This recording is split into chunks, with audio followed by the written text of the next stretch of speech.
I want to lay a little bit of foundation before we show you a couple of introductory videos.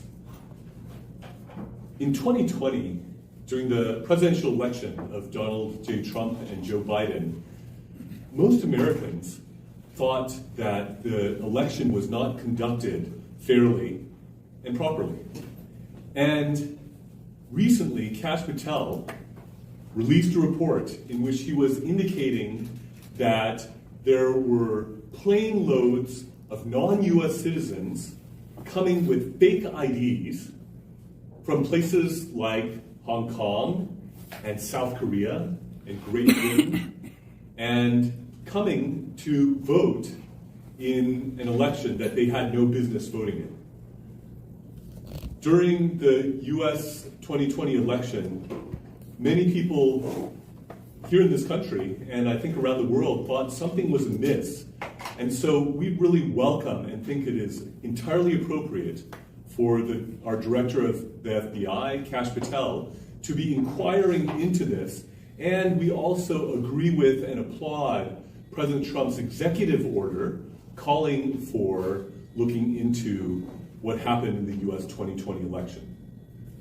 What happens in the US affects the world.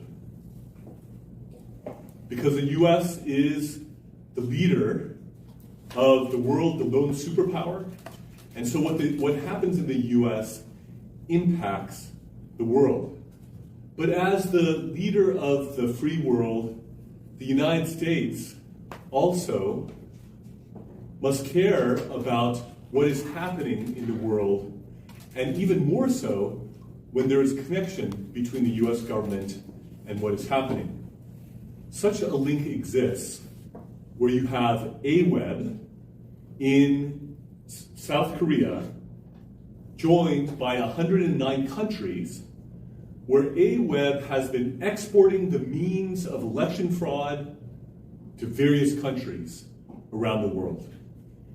As it turns out, it's not just a US issue, but the sorts of things that were happening in the US in the 2020 presidential election have been happening in a raft of countries around the world. To just give a wide range of examples, because it would take a long time to list all the examples, but to give a sample, a widespread sample geographically, you have places like the Democratic Republic of the Congo, you have places like Iraq, you have places like Kyrgyzstan, you have places like Ecuador, and you are spanning multiple continents just with these countries alone.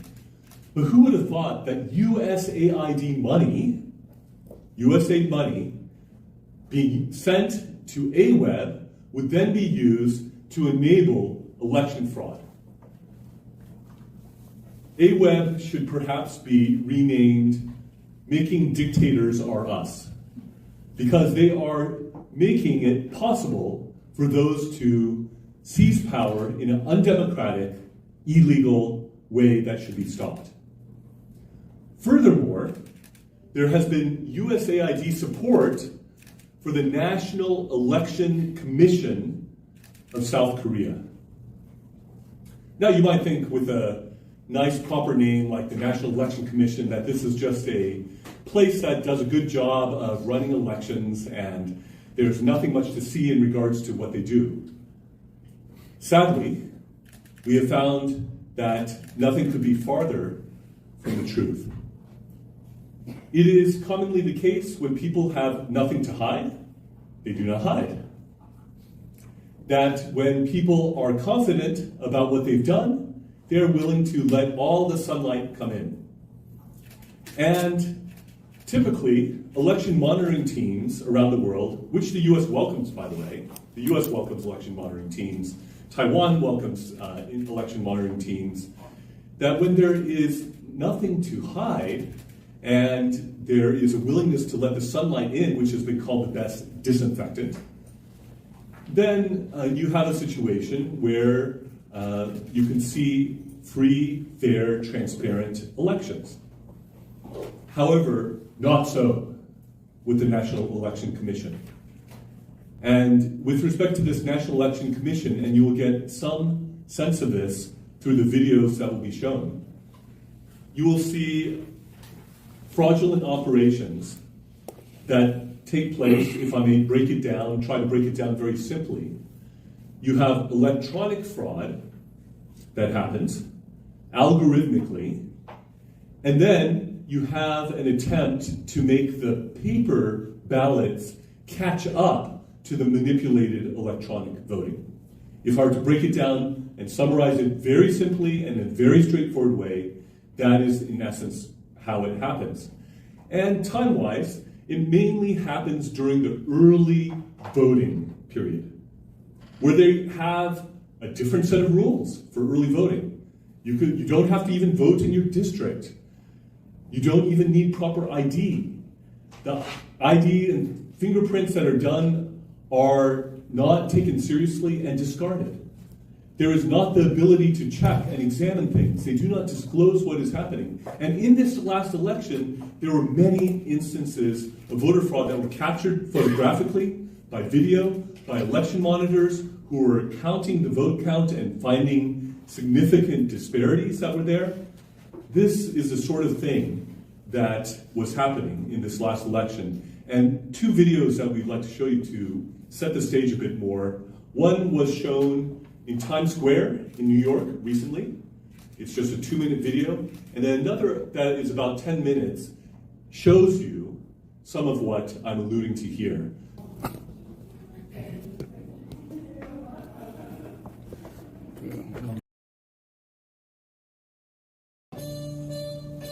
Thank you.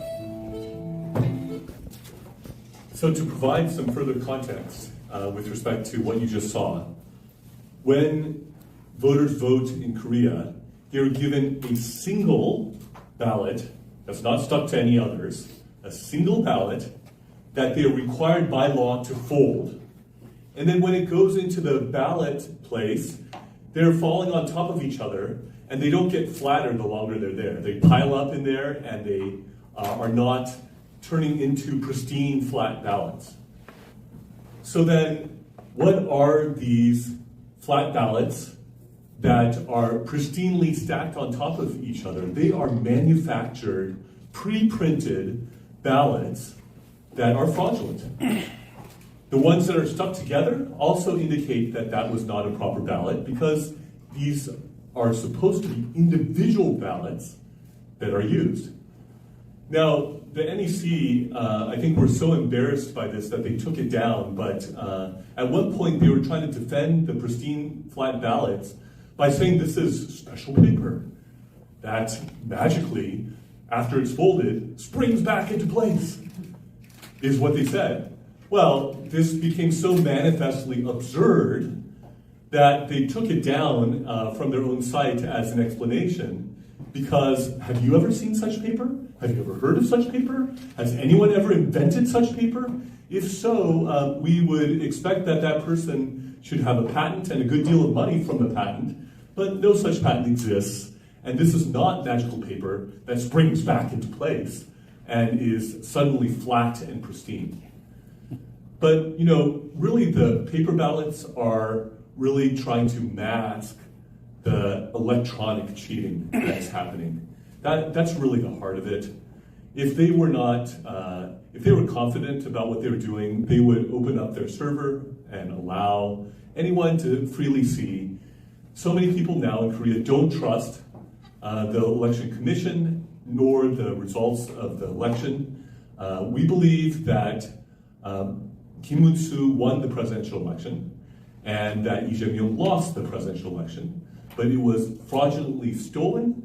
So you have a criminally fraudulent organization, the National Election Commission, aiding and abetting the cheating that happened to fraudulently put Lee Jae-myung into office. And we also, if you look at the broader context, you have long-time interference by the Chinese Communist Party and the North Korean cyber army. And these are cyber attacks to engage in this sort of electronic cheating because they want to turn South Korea. Well, something that's very important that I want to point out, what does this have to do with the United States? not only is China trying to displace the United States as the world's lone superpower, but they want to make it so that South Korea would not come to the aid of Taiwan if they attack, and they want to make it easier for North Korea to be able to take over South Korea by force. There is a mutual defense treaty between the US and South Korea. This is a treaty where in Article 3, the Secretary of Defense and the Secretary of State of the United States, together with the Minister of Defense and the Foreign Minister of South Korea, agreed that Article 3 of the Mutual Defense Treaty requires mutual cooperation and mutual response when there is a cyber attack that happens. So it includes cyber attacks.